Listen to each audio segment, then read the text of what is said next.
গতকালকে একজন নির্বাচন কমিশনার বলেছেন এই বছরের ডিসেম্বরে অথবা জানুয়ারিতে নির্বাচন হবে। আমরা মনে করি বাংলাদেশ জাতীয়তাবাদী দল এই বছরের যে কোনো সময়ে দেশে জাতীয় নির্বাচন হবে, আর সেই নির্বাচনে আপনার ম্যান্ডেট দিয়ে আপনার প্রতিনিধি নির্বাচিত হবে, যেটি সংবিধান আপনাকে দায়িত্ব দিয়েছে যে আপনি আপনার প্রতিনিধি নির্বাচন করার জন্য, এবং আপনার পছন্দের প্রার্থী যাতে দেশ পরিচালনার সুযোগ পায় সেই সংবিধানে উল্লেখ আছে। সুতরাং আপনারা আপনাদের আগামী দিনগুলোতে যেভাবে আন্দোলন সংগ্রামে আপনারা রাজপথে ছিলেন, এখন গণতন্ত্র ফিরে পেয়েছি কিন্তু নির্বাচন না হওয়া পর্যন্ত তার পাহারাদার হিসাবে আপনারা আপনাদের কাজ অব্যাহত রাখবেন।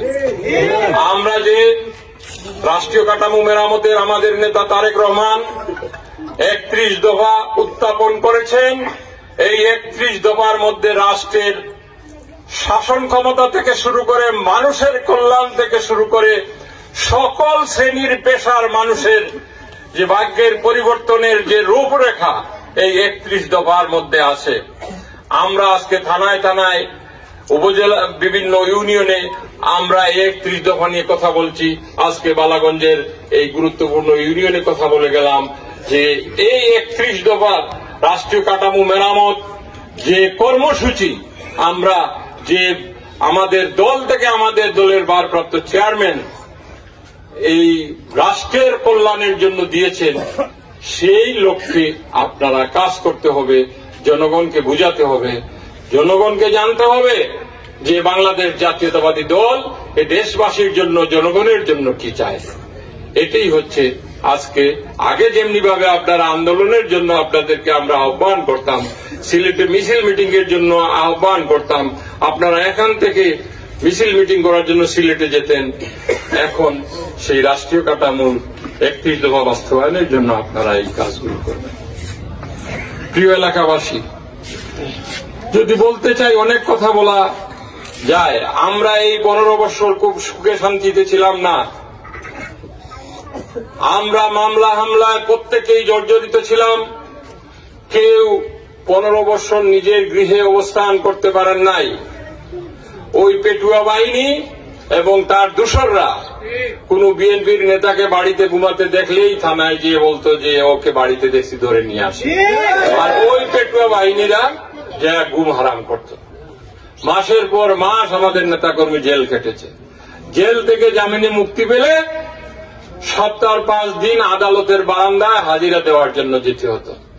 সেই হাজিরার নির্মম যে কাজগুলো আদালতে হতো সেটা আমি জেলার প্রেসিডেন্ট হিসাবে নিজেও সামান্যতম সহানুভূতি কোন আদালত দেখায় নাই। আমরা ঘন্টার পর ঘন্টা হাজিরা দেওয়ার জন্য দাঁড়িয়ে থাকতাম আদালতের বারান্দায়। এইভাবে আমরা এই গণতন্ত্র পুনরুদ্ধারের জন্য আমরা কষ্ট করেছি। আমাদের নেতা ইলিয়াস আলী সহ 650 জন নেতাকর্মীকে আমরা গুম হতে দেখেছি। সুতরাং এই 15.5 বছরের যে পথ চলা, যে জার্নি, এইটা কখনো মসৃণ ছিল না। সুতরাং এখন আমাদের দায়িত্ব এ দেশবাসীকে নিয়ে, আপনাদেরকে নিয়ে আমরা আগামী দিনে পথ চলা, সেই পথ চলায় আপনারা সর্বাত্মকভাবে অতীতে যেভাবে সহযোগিতা করেছেন আপনার সহযোগিতা করার আহ্বান জানাচ্ছি। সেই সাথে আমি এই সিলেটের এমনি অন্য যে কোন জায়গার চেয়ে শীতপ্রবণ এরিয়া, এইখানে কিছু শীতবস্ত্র নিয়ে এসেছি। হয়তোবা এই শীতবস্ত্র পুরো ইউনিয়নবাসীকে দেওয়া সম্ভব না।